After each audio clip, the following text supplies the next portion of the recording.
This song is called Wildfire.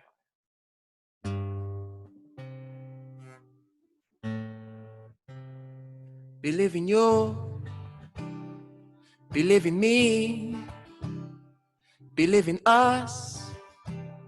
Our love is a wildfire. Believe in you, believe in me, believe in us.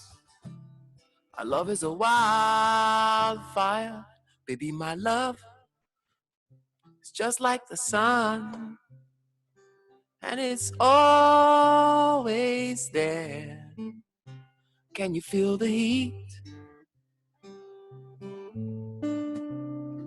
I'm just sitting by the ocean.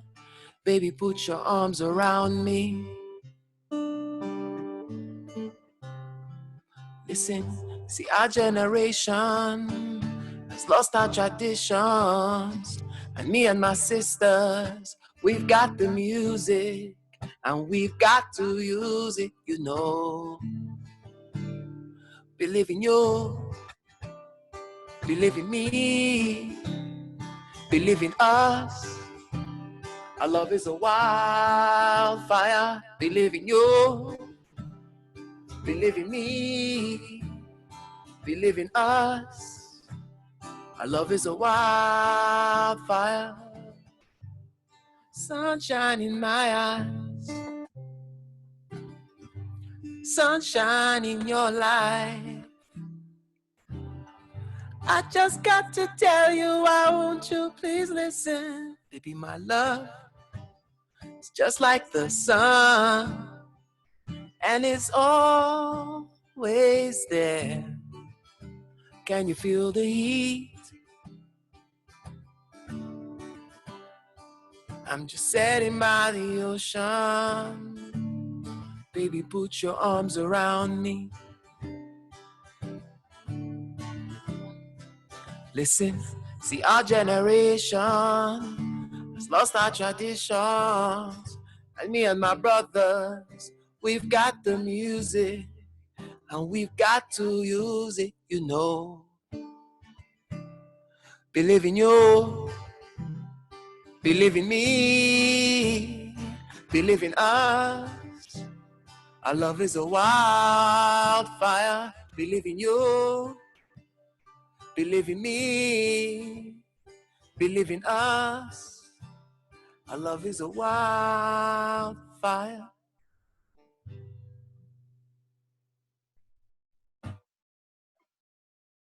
Woo! Thank you. Thanks, BC. That was great. Thank you. A wonderful way to begin this Q&A with the filmmakers. Welcome. Thank you. It's a treat to be joining you, and want to thank all of you who are part of this celebration of the 50th anniversary of Earth Day. My name is Tom Bowling. I first became familiar with the Earth Day Film Festival 2 years ago, when a documentary that the university had, Frostburg State University had produced, was part of the global selection. And since then, I've gotten to know more about the festival and the individuals who are behind it. And my respect for the work of this festival has only grown as I've become more familiar with the values that have shaped it. There was a quote displayed earlier by Marshall McLuhan that said, "There are no passengers on Spaceship Earth. We're all crew." And I think one of the most important things we can do as crew members is to highlight those individuals and those projects that are making a difference for the well-being of this planet and its people. And I think that's the true gift of these films. And I just want to express my appreciation to the filmmakers for making these films available, and to Alan Myers, the founder and director of the Earth Day Film Festival, for putting this event together and putting the entire festival together. before we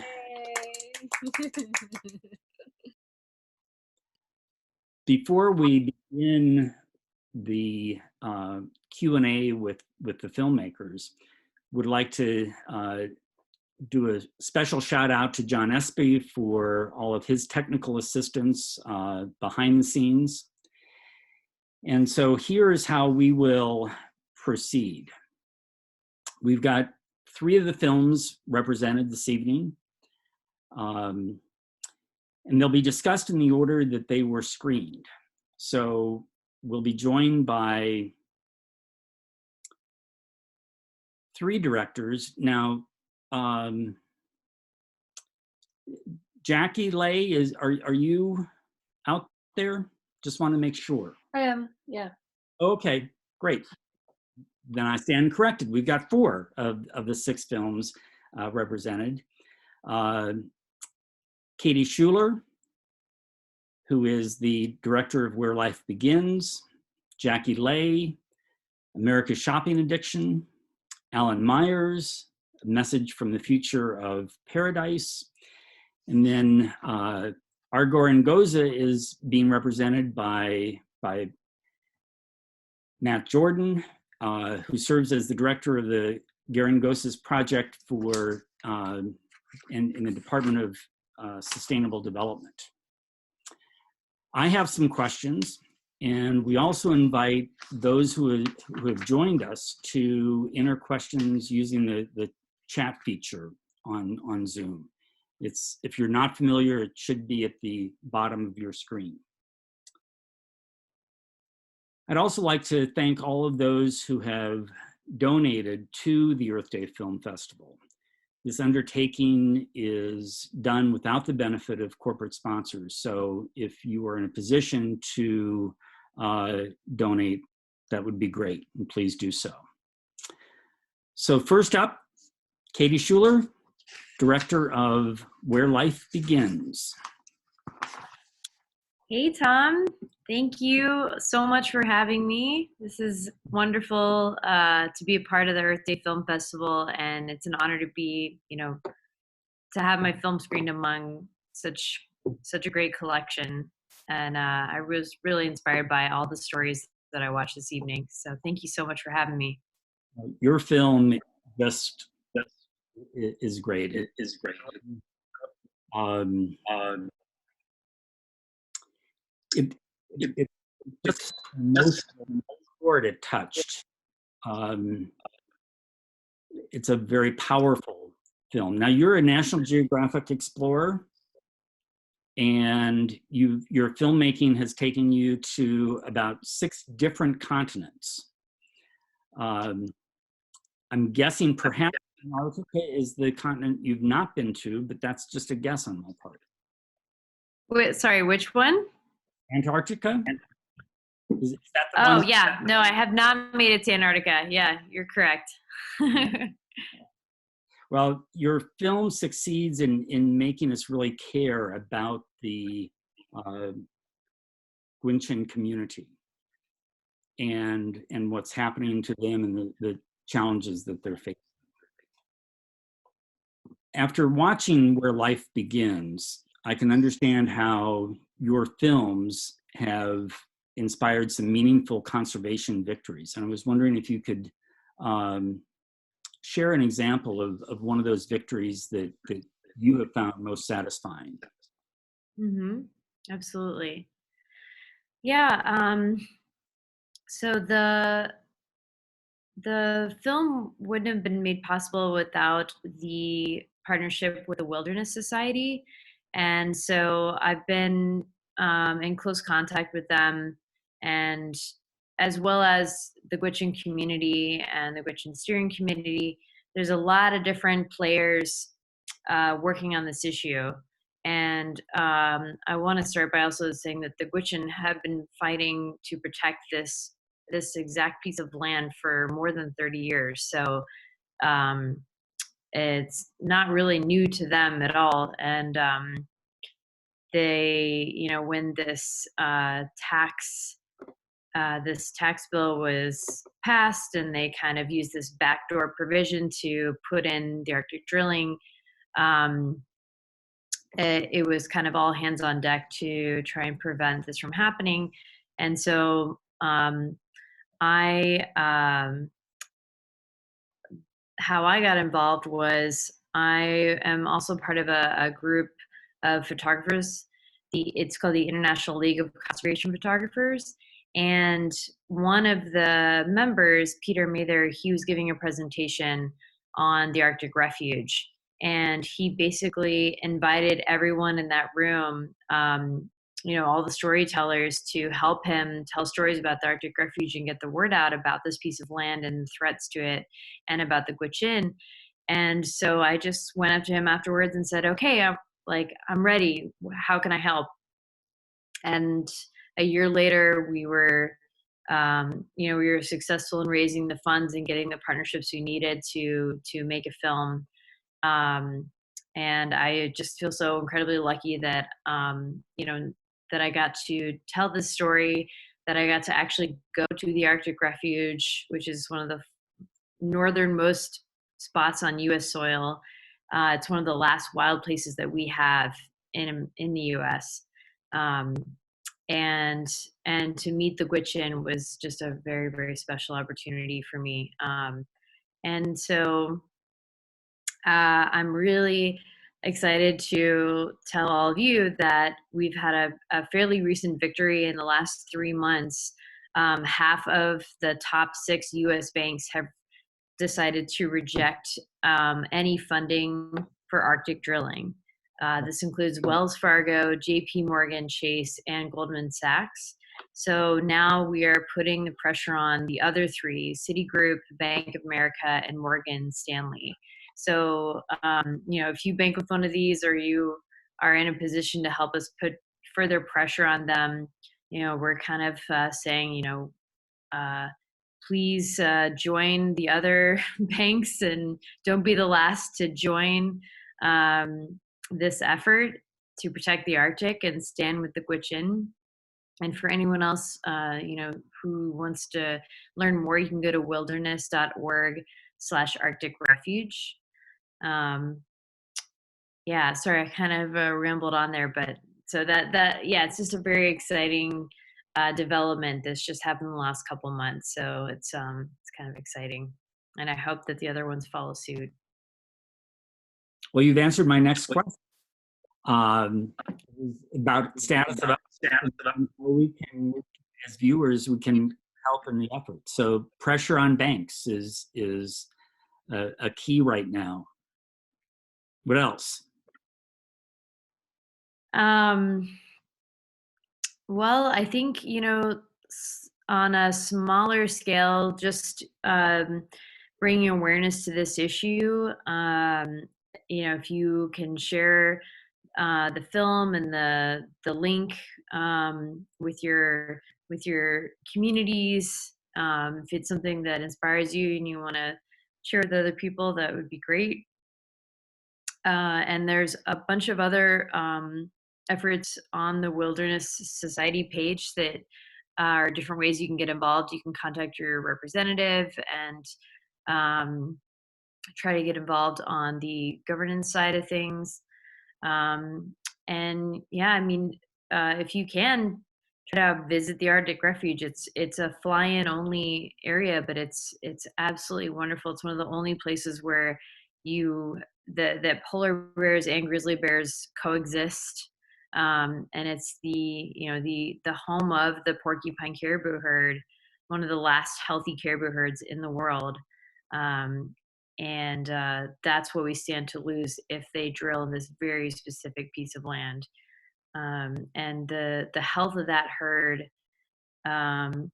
is linked and intertwined with the fate of the Gwich'in, and that's something that I was lucky enough to witness firsthand by going to the Gwich'in gathering and getting to see how intertwined the Gwich'in are. And, I heard that they were caribou people, and before I got there, everyone told me, they don't even go into the calving grounds because they're so sacred.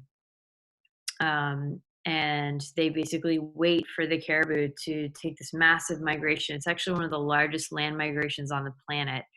And once they get to a certain area, that's where they, when they're far out of the calving grounds, that's where they do their seasonal hunting.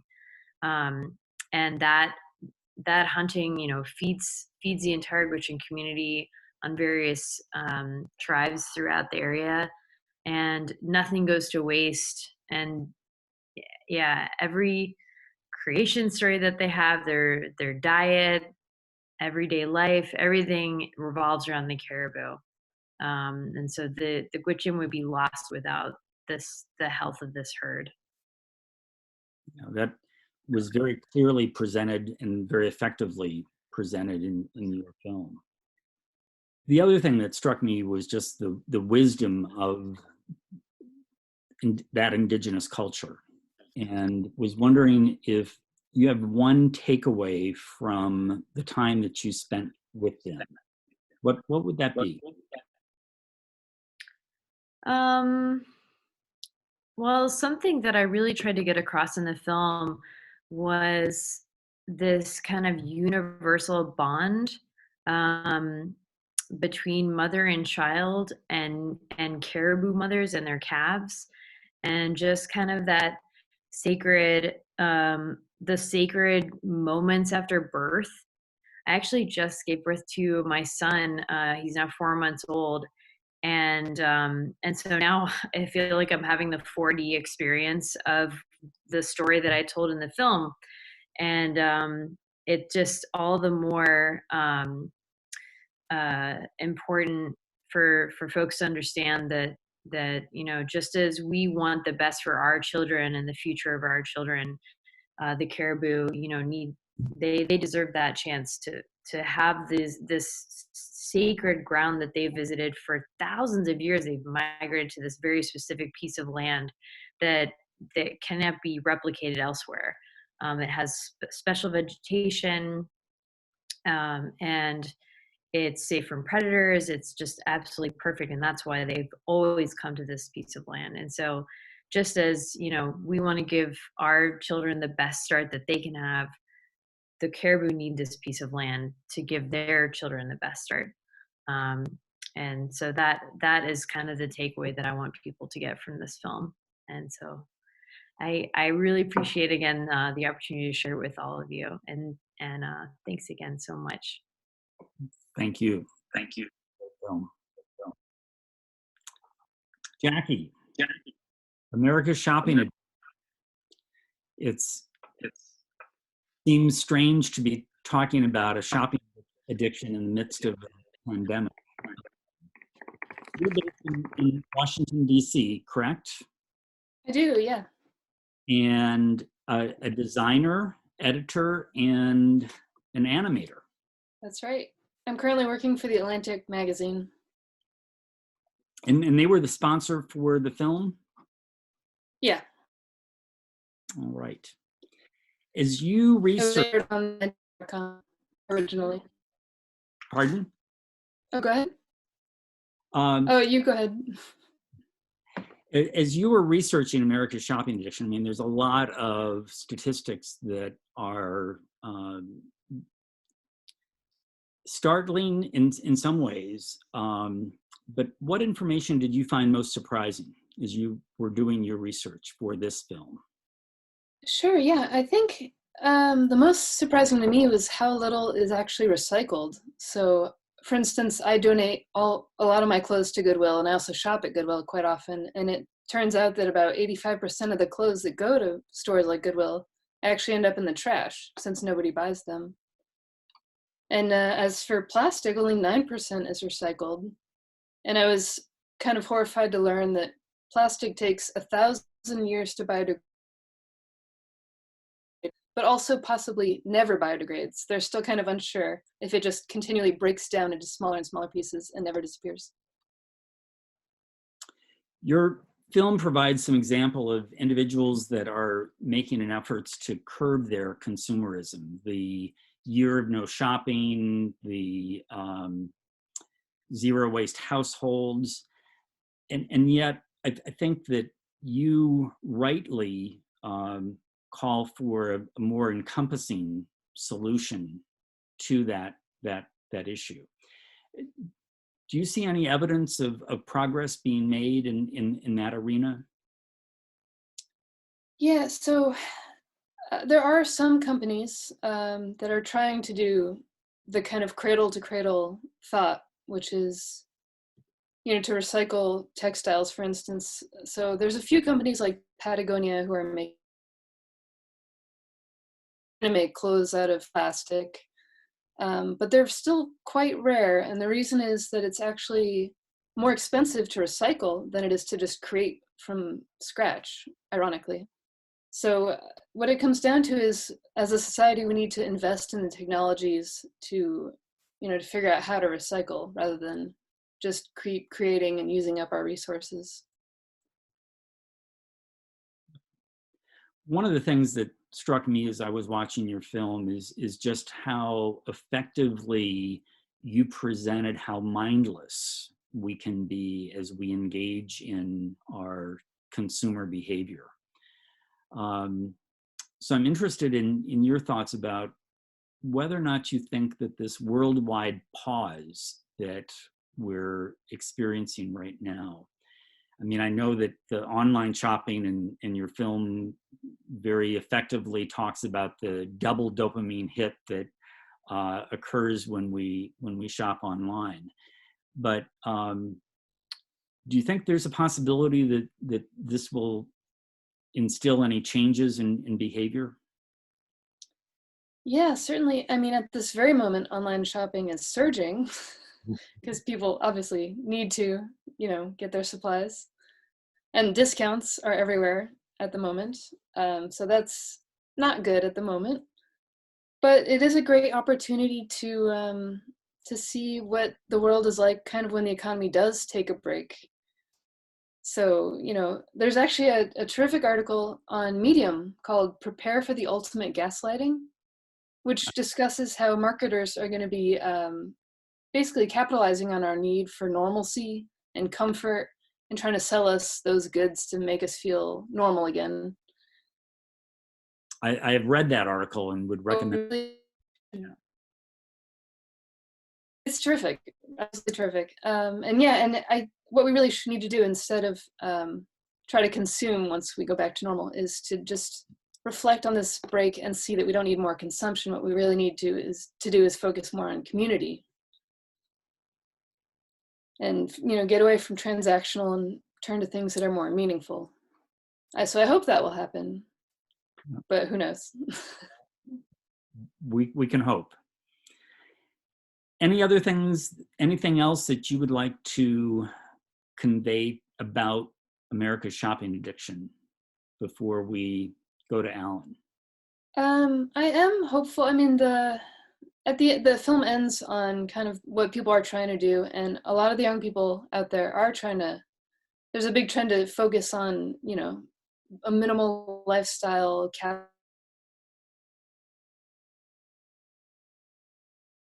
It may still be some amount of trying. I'm hopeful that it will trend more.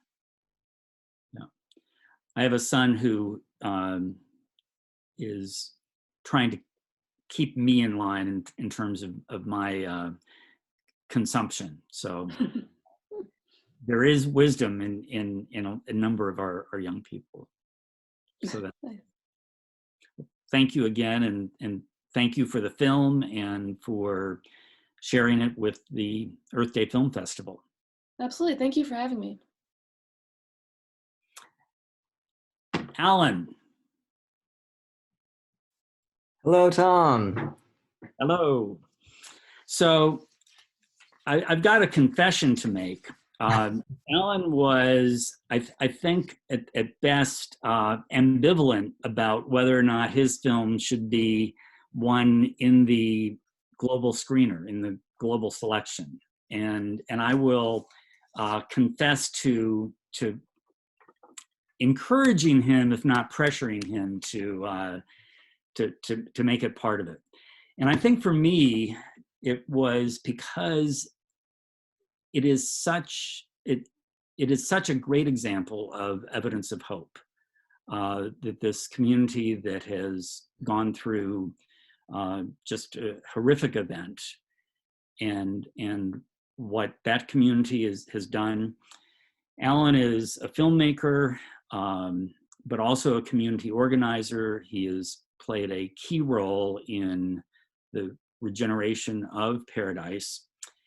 And we may have time, we'll see, to talk about his sketch comedy writing and performing, or maybe that'll come later under questions from the audience. But you do instill hope by envisioning a new future for Paradise. So you're in the midst of all of this community organizing. So what inspired you to divert some of your time to make this film? Thanks for asking. Thanks for the introduction. Hello, everybody. So honored to be here with you all, and to the other filmmakers and organizers. I imagine there's so many stories out there, and I'm humbled to be with you all. So in my film, you know, it's a story that takes place, hopefully it's a true story. It takes place 50 years in the future when I'm 85. I'm 35, and in the organizing that we were doing, it was a lot about listening to the needs of the community. And the first listening that was done was to myself. I knew I needed to go back there. That call was without question. The second listening was to the urgent needs of the community. So it was organizing for immediate needs: gas cards, hotel rooms, supplies for folks living in their cars in the Walmart parking lot. And then realizing that the center of the community was literally gone, that there was no place to gather, that we needed to start bringing people together, to start identifying what our future was collectively. And in those meetings, we discovered shared values, we discovered shared visions for what was possible, and we continued to meet and we continued to talk about those values. And the film grew out of that. It was us identifying our values now that this was a reality, now that Paradise was gone, and we were all literally looking into the ashes of our home, discovering what was, asking ourselves, what do we bring from this? What do we bring forward? The film is a reflection of those values. If we look 50 years in the future, we put those into practice, what is the kind of town that we can create? And you lost your childhood home in the fire built by your dad, correct? That's right. Yeah, my mom grew up there, went to graduate high school from Paradise High, and my dad moved there in 1969 and built a home that I grew up in. And every home I ever played in as a kid, hospital I was born at, they all burned. And so this was a town that shaped me and shaped my values and had given me so much. So it made sense for me to go back and see how I could give in return. So I was really intrigued by the way you presented the visuals through the paintings. Talk a little bit about that decision and how all of that came about. Yeah, so I guess the first thing that my partner and I saw, who's the festival manager, Annie Mellon, she's sitting behind me doing the live switching for the website right now. We saw a film that was produced by The Intercept and Naomi Klein and narrated by Alexandria Ocasio-Cortez, that was a vision if the Green New Deal were to pass. And that film electrified me. And I thought, wow, how I wanted to, I was inspired immediately to create something that was similar specifically for Paradise. How can we, if we cannot see the future, how do we move towards it? So it was about creating that vision, and immediately started writing the story, writing it out, and then storyboarding it and searching for an artist who could create the paintings. And so it was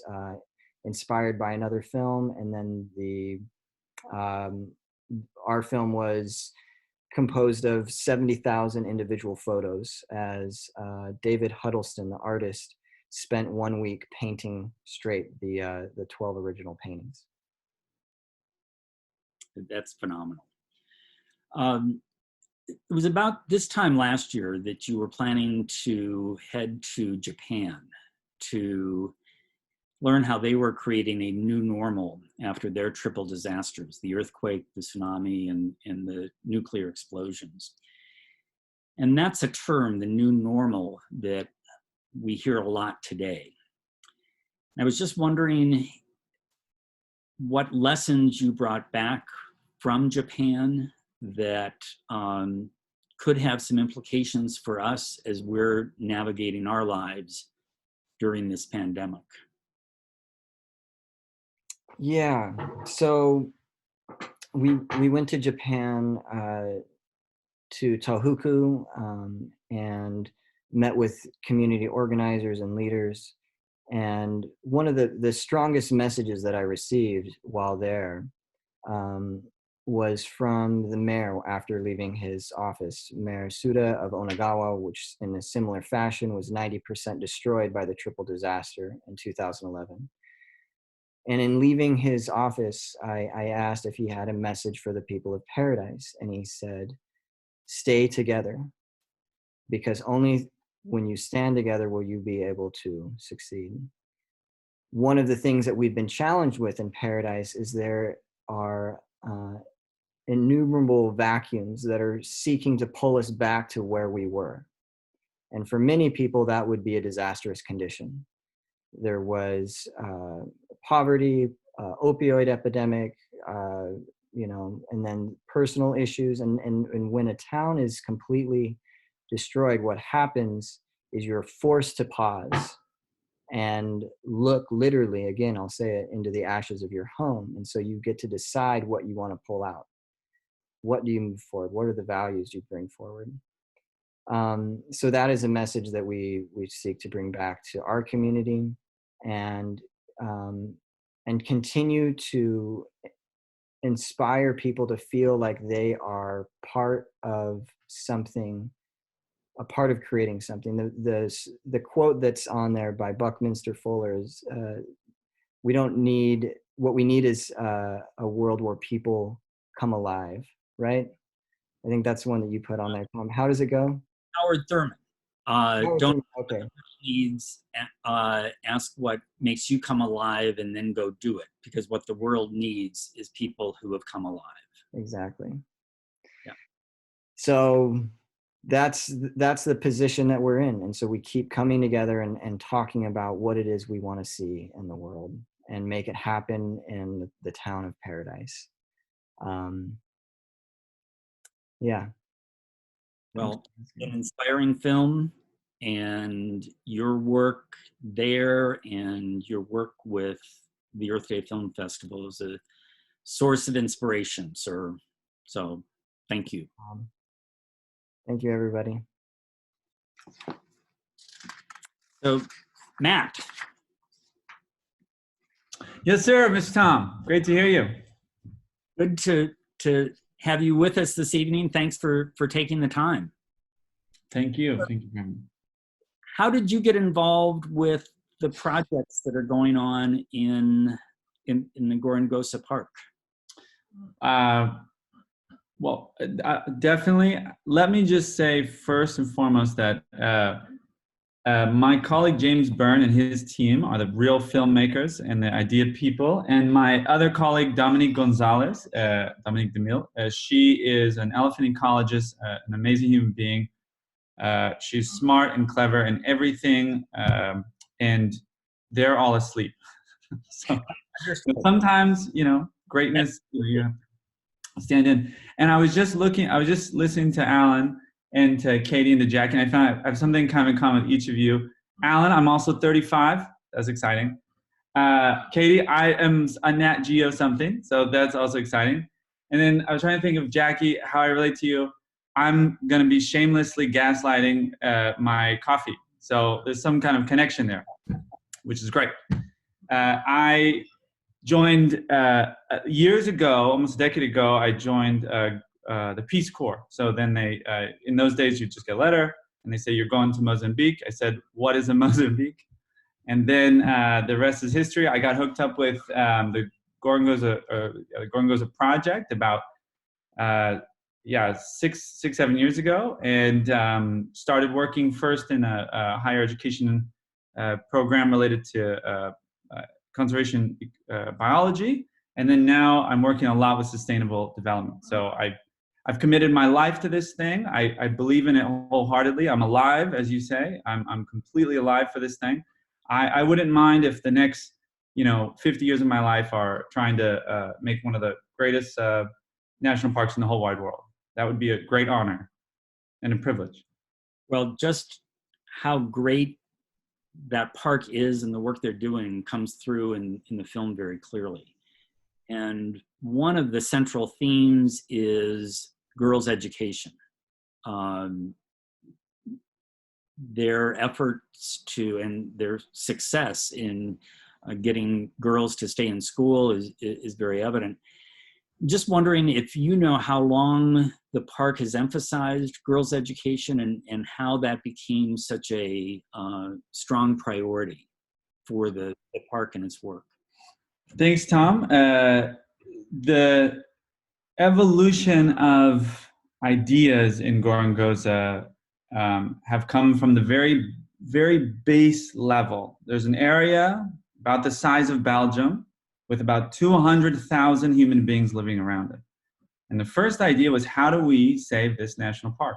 We all know, species die off, it's happening. How do we preserve this for the next generation? We're, as another quote, this is on loan to us from our children, those who have children. And congratulations, Katie, for having a kid. And the evolution was, well, first we get the animals back. And so when we first started, it was about 10,000 animals. And then after about 10 years, now there's 100,000 animals, large animals. So not to get technical, but about a 10-fold increase. And along the way, one of the first things we did is, in order to save the national park, you have to basically raise the 200,000 people out of poverty. So $2 a day, get them closer to $8 a day, which is like a school teacher. School teacher makes about $8 a day, which is it's a school teacher. It's like a professional level. And we started out first with medical interventions focused on pregnant mothers and prenatal care. And then that evolved into more interactions and the realization that the prevalence of underage marriage. So when we started to look at statistics over time, young girls, 13, 14, are just getting married all the time. They're getting sold off in this process that is cultural and also tied into economics and also tied into availability of education and all these other things. The attrition rate of girls in school, by the time they reach high school, there's just no girls. As a volunteer, I was a high school teacher for some reason. And I just saw my girls just go. I mean, they would just get pregnant, 13, 14, and they would just go. And then by the time you're senior in high school, there's very few girls left. And the evidence, what's great about our organization is very evidence-based, because there's scientists and there's very smart people. And the evidence says that if you can just keep a girl in school until 10th, 11th, 12th grade, you fundamentally change the economic situation of the entire community. There's a great quote where one of my colleagues, probably stealing from someone else, she says, "Educated girls educating a nation." And in a very real sense, that is very true. And if you keep everyone in school until they're, for example, in 12th grade, they have less children, their ability to earn more and participate in the formal economy is greater. Their ability to, kind of just have a life where they're healthy, happy, their kids are growing up big and strong. It's like you need that fundamental. So it was 2015 or 16 when we launched full into girls clubs. Was the very first thing we did with these girls clubs. and we had the president's wife, the first lady of the Republic of Mozambique. She was the madrina. She was the godmother of these groups. And since then, we have tried to scale up all these interventions to include every school, and really trying to get it at scale, because anything is possible at pilot scale. It's only when you go big can you make real change kind of happen in this context. Right. Makes sense.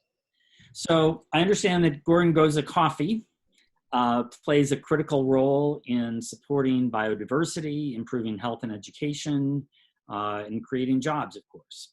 So can you talk a little bit more about that? And you might be willing to answer the question, how would we get the coffee?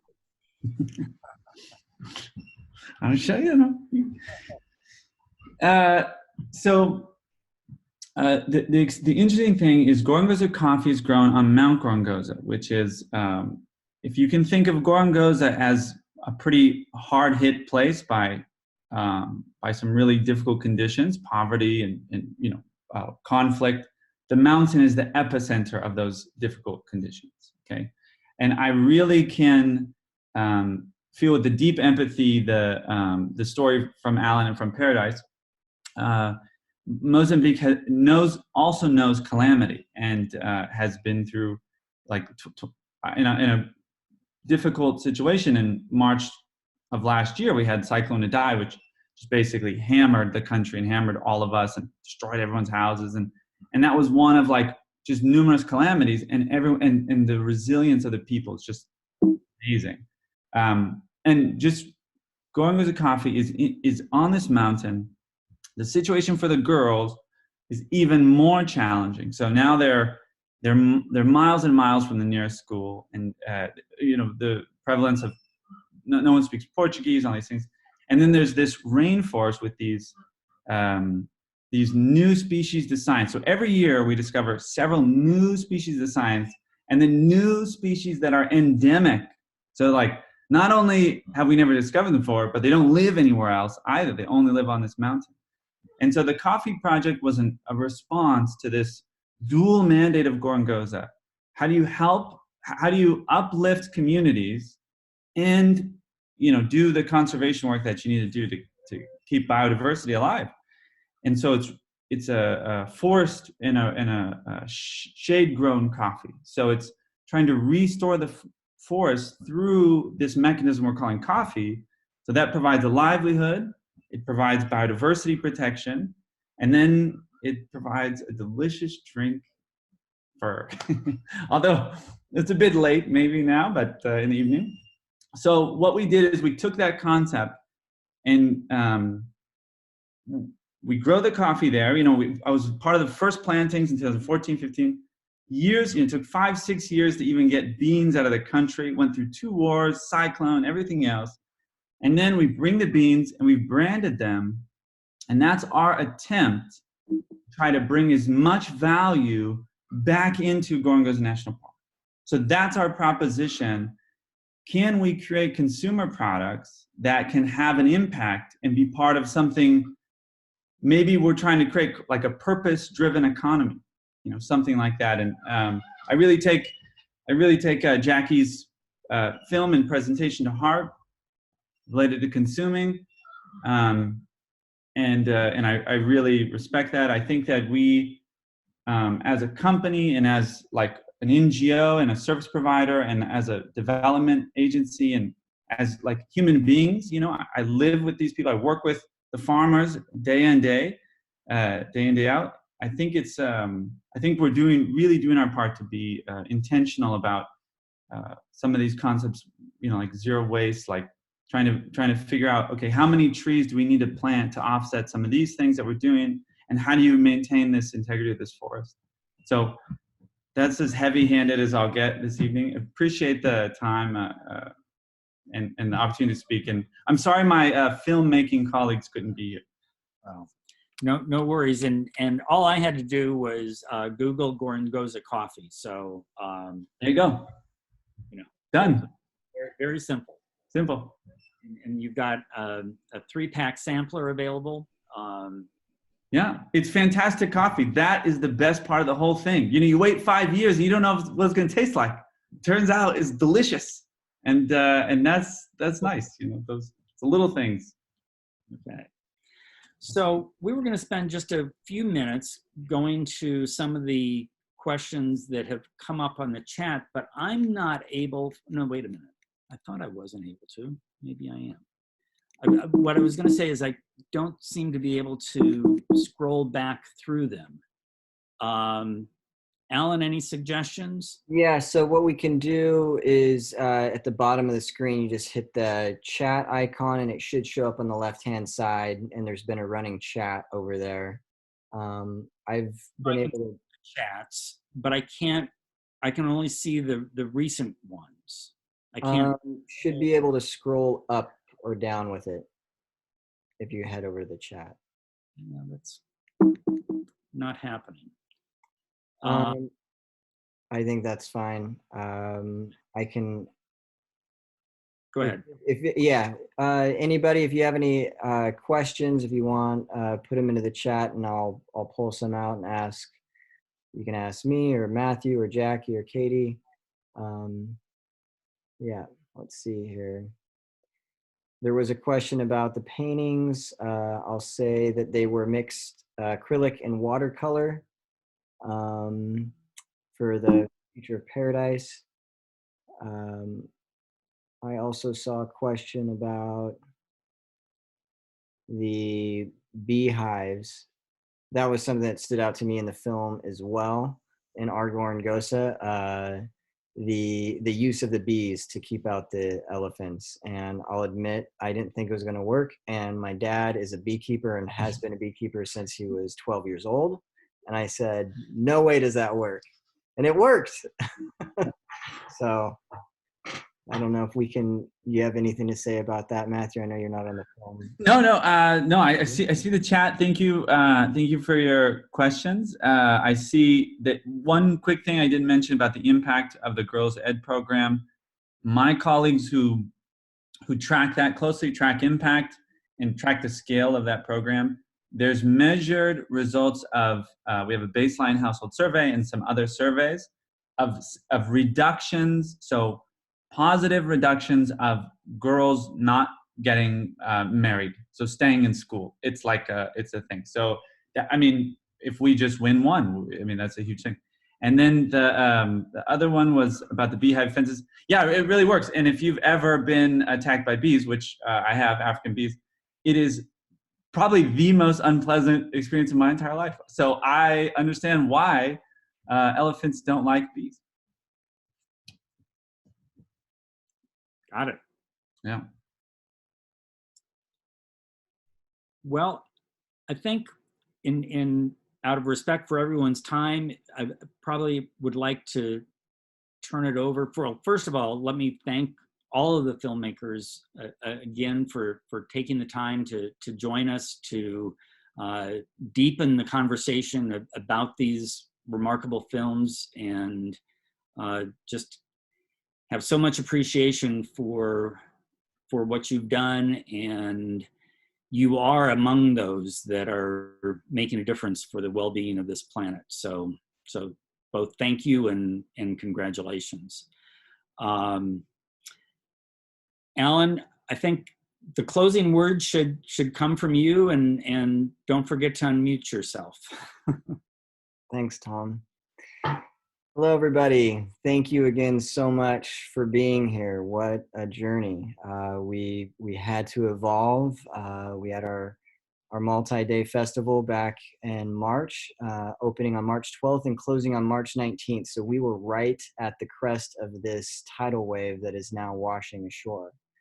We ended early, ahead of recommendation. We were following all CDC recommendations, and this was part of that response, is adapting. And in permaculture and in nature, we know that we need the strongest trees are the ones that bend. We need to evolve, and we need to be designing for change.